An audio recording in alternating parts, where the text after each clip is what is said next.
Hello and welcome in another episode. Today we're gonna talk about how to check a used car. Everybody is interested in buying a used car because you don't want to pay a dealer and keep being stuck at a monthly payment and beside all that, the dealers are always a big ripoff. Second, if you're very cool about car and um, very active and want to do some projects, that'd be very perfect to get a used car. So there's three major steps to check. First of all, whenever you see the car, ignore everything and go inside because it's so easy to tell. And take a look around. Make sure that you don't have big signs of wear and tear.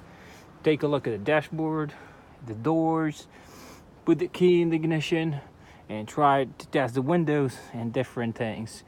And try to open all the doors in the car as well as in the trunk.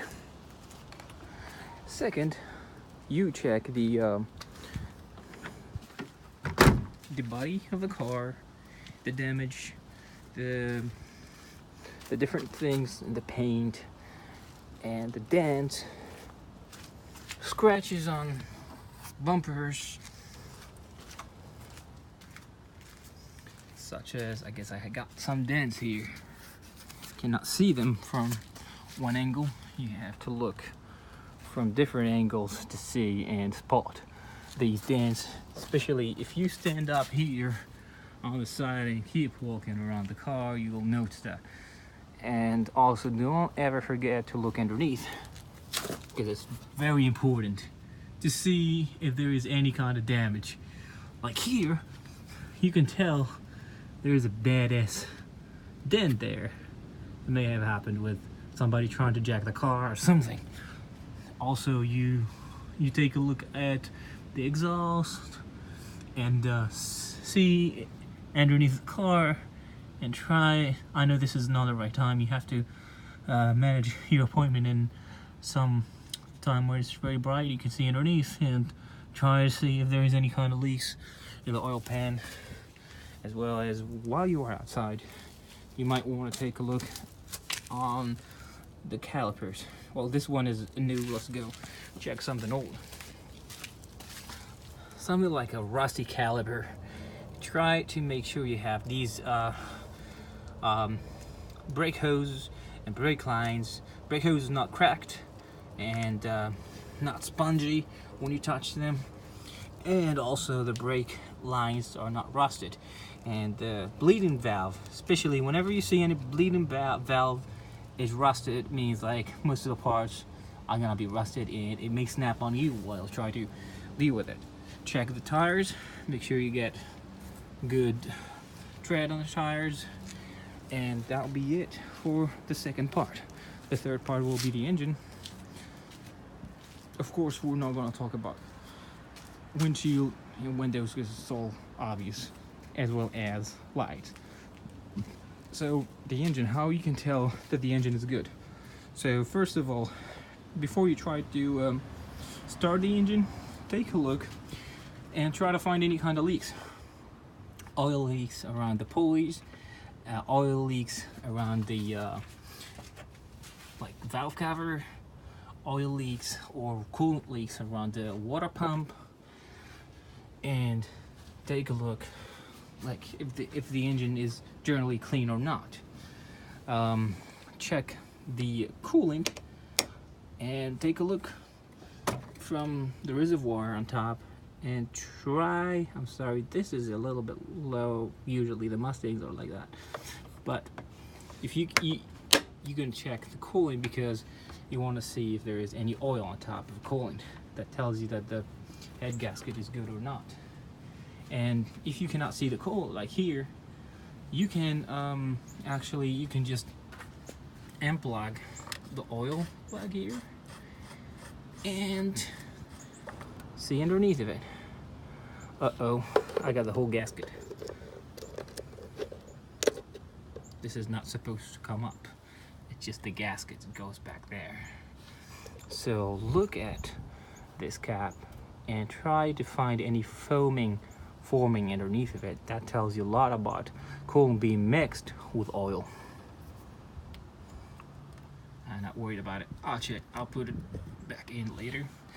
And also check the engine oil. If it's possible, you have like automatic transmission, you can check the automatic transmission oil too. And it's not really necessary that the oil should be in a very clean state. I mean, don't freak out if the oil is dark. It's not something like you worry about. That's the job of oil, is to clean your engine, and then you just replace it. Because most of the time you're going to check a car, you find it like having oil has been there forever. So I mean, it's time to do everything. That's when people try to sell their cars. So now, once you visually check the motor, you ask anybody that came with you or the owner to start the engine, and while it's starting, make sure it's not vibrating too much. And that tells you a lot about the engine mount. And also, the most critic situation of the engine is when it's idling. Try to make sure that the engine is not vibrating too much when it's idling. I know that people can bring OBD2 scanners and check the check engine light. You can plug the OBD2 scanner and see, but most of the time people can really flash their errors on the motor and bring the car to you right away. So you can bring OBD2 scanner. Some OBD2 scanner will tell you when it has been flashed. That way you can tell if you have any problems with the electronics, sensors, or whatever. And also, just when it's idling, you can tell if there is any problem with vacuum lines. Also, when it's on, try to open the oil cap and see if there's any fumes coming out. If there's any fumes coming out under high pressure, it's easy to say that the piston rings are not good in the motor and they're not sealing very well.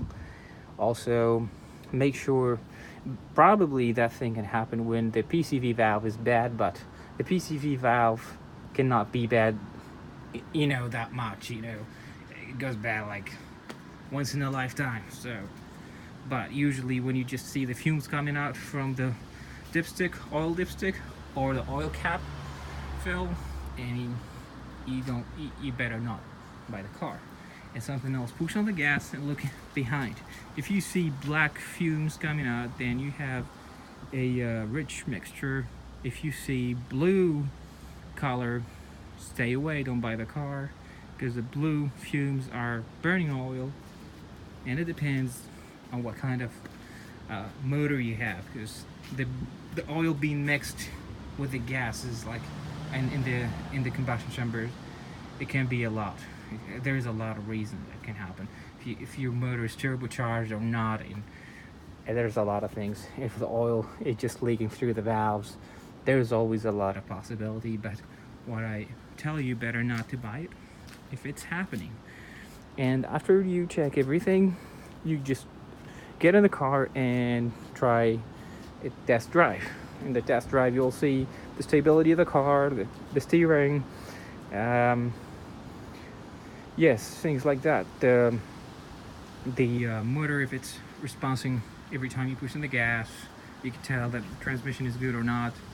If it's manual or automatic, you see the way it's shifting, and also you could tell the brakes are also good, or you gotta have spongy brakes and longer distance to stop. So I hope this video was helpful, and I was talking about 3 major things you need to check before you buy a car.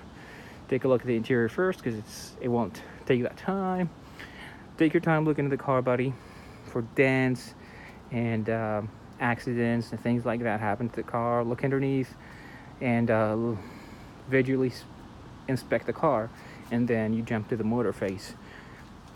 And that's the 3 pillars that you have to go through while buying a car. And don't ever forget to check your VIN number and match it to the title. Sometimes some people try to tell you that's the car, but it's not the car, trying to sell you a stolen car. I hope this video was helpful. Thank you very much for watching. Bye bye.